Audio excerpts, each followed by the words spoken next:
PPT పెట్టి మరీ రేవంత్ రెడ్డి గారు ఉత్తమ్ కుమార్ రెడ్డి గారు తమ అజ్ఞానాన్ని బయటపెట్టుకున్నారు. వాళ్ళు పెట్టుకుంటే పర్వాలేదు, కానీ రాష్ట్రం పరువు పోయింది. మా రాష్ట్ర నీటిపారుదల శాఖ మంత్రి, మా రాష్ట్ర ముఖ్యమంత్రి ఇంత కనీసమైన బేసిక్ నాలెడ్జ్ లేకుండా ఉంటారా అని రాష్ట్ర ప్రజలు నవ్వుకునే పరిస్థితి. ఈ రాష్ట్ర ముఖ్యమంత్రి ఇంత అజ్ఞానిగా ఉంటాడా అని చెప్పి ఇవాళ దేశం ముందు పరువు పోయే పరిస్థితి వచ్చింది. ఒక ముఖ్యమంత్రి, ఒక ఇరిగేషన్ మంత్రి ఇంత కనీస అవగాహన లేకుండా మాట్లాడడం ఈ రాష్ట్రానికి పట్టినటువంటి దౌర్భాగ్యం. ఈరోజు రేవంత్ రెడ్డి గారు అంతులేనటువంటి అజ్ఞానంతో, మూర్తీభవించిన మూర్ఖత్వంతో నిన్న మాట్లాడారు. విషాదం ఏంటంటే ముఖ్యమంత్రి గారు దేవాదుల ఏ బేసిన్లో ఉందని అడుగుతాడు. దేవాదుల ఏ బేసిన్లో ఉందో ఆయనకు తెలియదు. బనకచెర్ల ఏ బేసిన్లో కడుతున్నారో ఆయనకు తెలియదు. అంటే నువ్వు ఏం చేస్తున్నట్టు అసలు? బనకచెర్ల ప్రాజెక్టు మీద ఆంధ్రప్రదేశ్ 6 నెలల నుంచి పనిచేస్తుంటే 6 నెలల నుంచి జీబీ లింక్ గురించి ఆంధ్రప్రదేశ్ కేంద్ర ప్రభుత్వానికి ఉత్తరాలు రాస్తూ, కేంద్ర ఆర్థిక మంత్రిని కలుస్తూ, కేంద్ర జలవనరుల మంత్రిని కలుస్తూ ఆంధ్రప్రదేశ్ ముందుకు పోతుంటే నేను అమాయకంగా ముఖ్యమంత్రి గారు అడుగుతాడు, బనకచెర్ల ఏ బేసిన్లో ఉంది అని అడుగుతాడు. అంటే నీకు ఎంత కమిట్మెంట్ ఉందో, నీకు ఎంత సిన్సియారిటీ ఉందో, 6 నెలల నుంచి నువ్వు ఎంత శ్రద్ధ పెట్టినవో తెలియకనే నేను బయటపడ్డది.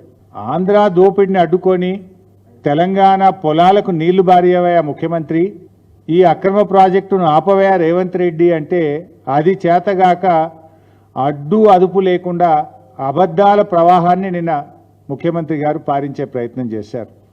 అసలు విషయం మాట్లాడమంటే మొత్తం విషయాన్ని పక్కదోబట్టిస్తూ మా ఎంపీ రవిచంద్ర గారు నిన్న బాగా ఆర్గ్యూ చేసినారు.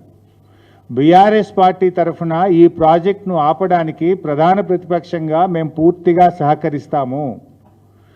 నువ్వు దీన్ని గాంధీ భవన్గా మార్చకు, దీన్ని రాజకీయ వేదికగా మార్చకు. ఈ ప్రాజెక్టును అడ్డుకోపోవడానికి నువ్వు అసెంబ్లీ పెట్టి ఏకగ్రీవ తీర్మానం చేయి, అఖిలపక్షని ఢిల్లీ తీసుకువెళ్ళు అని స్పష్టంగా మా ఎంపీ గారు చెప్తే దాన్ని ఒక రాజకీయ వేదికగా, అబద్ధాలకు వేదికగా నిన్న ముఖ్యమంత్రి గారు మార్చారు. నేను ఉత్తగా మాట్లాడలే. సరే, రేవంత్ రెడ్డి లాగా నేనే విజ్ఞత పొడగొట్టుకునే మనిషిని కాదు. రేవంత్ రెడ్డి కుసంస్కారి, ఓ సంస్కారం లేని వ్యక్తి. మాట్లాడితే సొల్లు, మాట్లాడితే ఎదుటివారి మీద బురద జల్లడం, నోటికొచ్చినట్టు ఒదురుబోత్తనంతో మాట్లాడడం.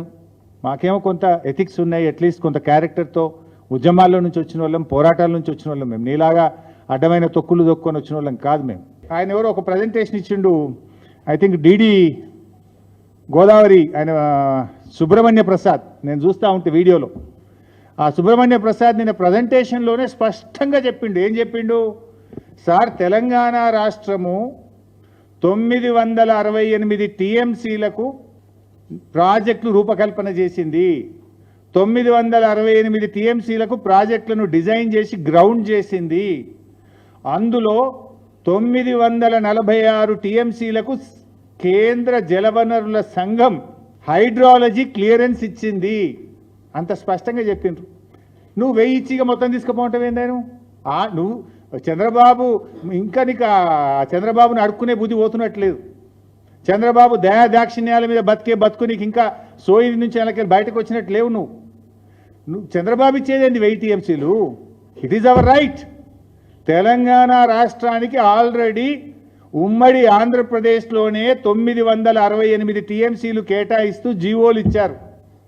కేసీఆర్ గారి ప్రభుత్వం వచ్చిన తర్వాత ఆ 968లో 946 టీఎంసీలకు ఢిల్లీ నుంచి, సిడబ్ల్యూసి నుంచి హైడ్రాలజీ అనుమతులు మేము సాధించినాం. Already you have a right. Chandrababu ఎవరు ఇచ్చేది? 946 టీఎంసీలకు మనకు అనుమతులే వచ్చినాయి కేంద్రం నుంచి. నువ్వు మళ్ళీ ఏదో 1000 ఇచ్చి మొత్తం వాడుకో అంటావేందాను? అంటే దీన్ని బట్టి ఏమర్థమవుతుంది? బనకచెర్ల కట్టుకో అన్నట్టే కదా. బనకచెర్ల కట్టుకో నువ్వు గ్రీన్ సిగ్నల్ ఇస్తున్నావా?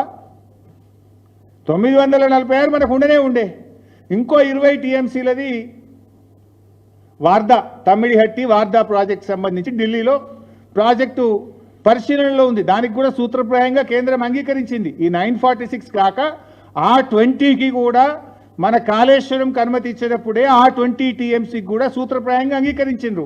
946 + 20 966 రానే వచ్చే, నువ్వు 1000 ఇచ్చి మొత్తం తీసుకుపోంటావు అంటే బరకచర్లు కట్టుకోమన్నట్టే కదా. నువ్వు నిన్న మీటింగ్ పెట్టింది ఆపనీకా కట్టుకోమని చెప్పనీకా? ఏమైనా సోయి ఉండి మాట్లాడుతున్నావా, అకల్ నుండి మాట్లాడుతున్నావా, అకల్ కోల్పోయి మాట్లాడుతున్నావా నువ్వు?